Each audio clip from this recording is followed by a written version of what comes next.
The moment the knife flashed under the bright afternoon sun, 14-year-old Karen felt every muscle in his body lock.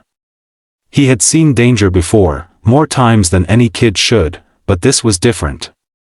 The woman at the gas station pump wasn't his mother, wasn't even someone he knew, but something in her terrified eyes pulled him forward before his fears could drag him back. The two masked men closing in on her didn't see him at first, didn't expect a boy to step between them and their target, didn't expect his voice to crack as he shouted for them to back off. They definitely didn't expect the tiny, trembling runaway kid to become a shield.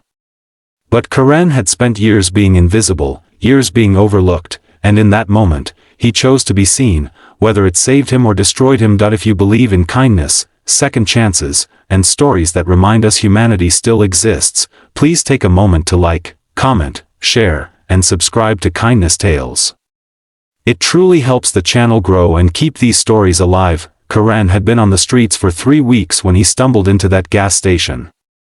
3 weeks since he'd run away from a home where shouting rattled the windows and fists slammed into walls. He had survived on vending machine snacks, abandoned crates behind stores, and whatever food shelters had left by the time he arrived. He kept his hood up and his head down, hoping to be mistaken for someone who had a place to be. Truthfully, he had nowhere. No one coming to look for him. No one waiting.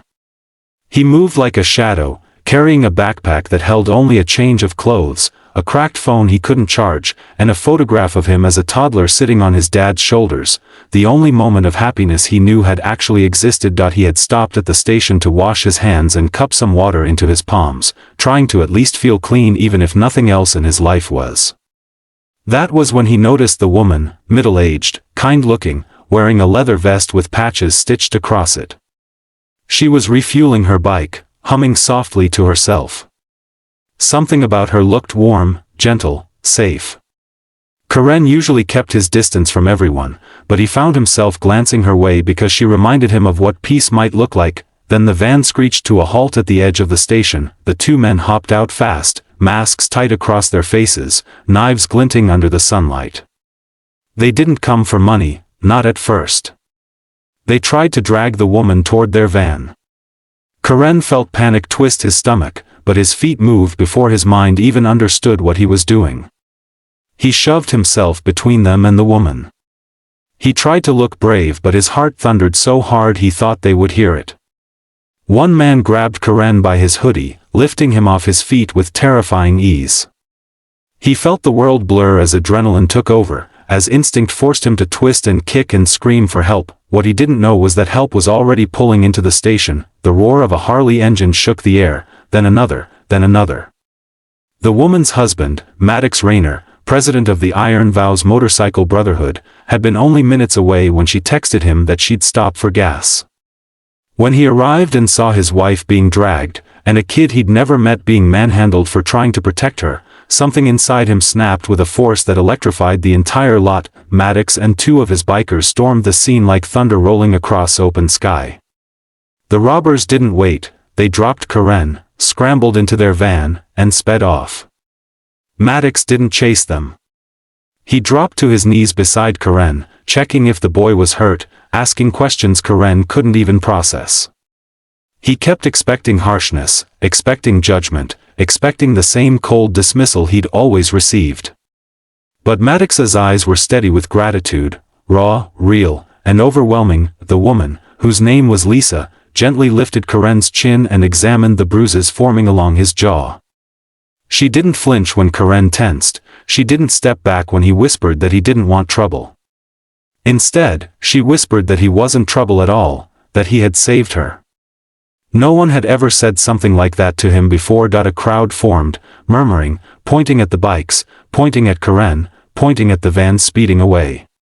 But Maddox stood tall and shielded the boy with his massive frame. He spoke quietly, telling Karen they would handle everything, telling him he wasn't alone. Not anymore. Karen didn't understand any of this. He didn't understand why a group of bikers treated him with that strange mixture of respect and concern. In his world, adults shouted, adults ignored, adults left. Maddox did none of those. He simply placed a hand on Karen's shoulder and said they were taking him somewhere safe, just until he caught his breath. The Iron Vows clubhouse wasn't what Karen expected. It wasn't dark or dangerous looking. It felt alive. Walls covered with photos of charity rides, shelves lined with helmets, tables where people laughed and shared food. This was a community. A family. Something Karen had only watched from afar but never belonged to. They sat him on a couch, wrapped an ice pack in a towel, and pressed it gently against his cheek. Lisa insisted he drink water, then placed a warm plate of food in his hands. Karen ate slowly, suspicious at first, but the more he listened to their conversations, the more he felt a warmth stir inside him. Not comfort, he wasn't ready for that, but something close. Something hopeful. When Maddox finally asked him about home, Karen froze. His throat tightened. He shook his head violently and whispered that he couldn't go back. Maddox didn't push. He simply nodded with an understanding that felt impossibly deep. Word of what happened spread through the biker network faster than wildfire. By late afternoon, Maddox's phone buzzed non-stop. Chapters from nearby towns were calling. He hadn't asked for anything, but loyalty ran strong among bikers who believed in protecting their own, and anyone who showed bravery. At exactly 5:12 p.m., Karen heard the first rumble in the distance, then another, then dozens more. Maddox stepped outside, grinning, telling Karen he should see this. Karen followed him out, and froze. The street outside the clubhouse was lined with motorcycles. Rows upon rows of chrome and black steel, stretching farther than Karen could see. Riders with leather vests, bandanas, tattoos, and helmets stood beside their bikes like sentinels of justice. The afternoon light hit the polished Harleys, reflecting flashes of silver and orange across the pavement.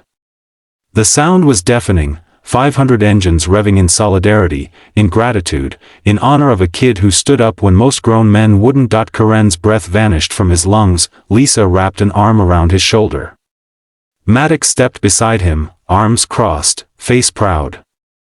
The bikers raised their fists toward Karen as one unified force. They had come not to scare him, not to overwhelm him, but to show him something he had never been shown before: respect. Maddox explained softly that the Iron Vows believed in protecting the vulnerable, standing with the brave, and never letting a good deed go unnoticed. Karen had stepped into danger for someone he didn't know, and now, hundreds of strangers stepped forward to stand behind him. For the first time since he ran away, Karen felt something crack inside him, not pain, not fear, but the first fragile spark of belonging. As the sun dipped lower, Maddox asked him what he wanted. Not what the world demanded of him. Not what adults expected. What he wanted. Karen swallowed hard. He wanted safety. He wanted to not feel alone. He wanted, maybe, a place where he didn't have to keep running. Maddox nodded, then said the words that would change the boy's life. He told Karen he didn't have to go back to where he came from. They would contact the right people, talk to social services, make sure he got placed somewhere safe, somewhere he could heal. And until then, he would stay under the protection of the Iron Vows. Karen's eyes burned with tears he didn't want to shed. But Lisa squeezed his hand and told him it was okay to cry. Heroes cried too. That night, as the bikers prepared a big meal and laughter echoed through the clubhouse, Karen looked around and realized something he had never expected. For the first time in his life, he wasn't invisible. For the first time, he mattered. If this story touched your heart even a little, please like, comment, share, and subscribe to Kindness Tales. It helps us reach more people who still believe in compassion. Special request: drop a comment about the moment in the story that moved you the most.